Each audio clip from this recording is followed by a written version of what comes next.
I'm going to test this one out on bar. Lock it into place. And we're going to watch this gauge on top too.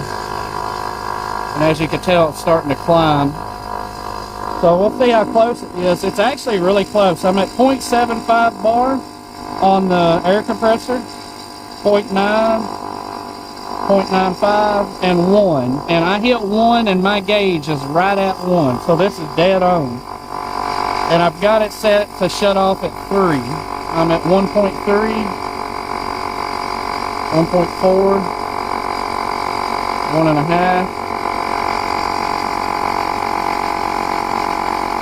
1.7.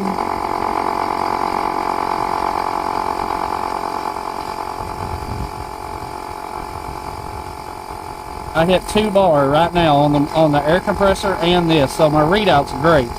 They're just dead on accurate. I'm at 2.2 and it should shut off at 3. 2.4, 2.5.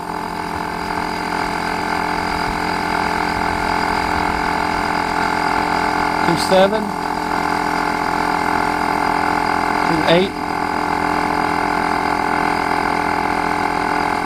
approaching 3, and we're right at 3, and it shuts off all on its own. So I've got this filled up to 3 bar.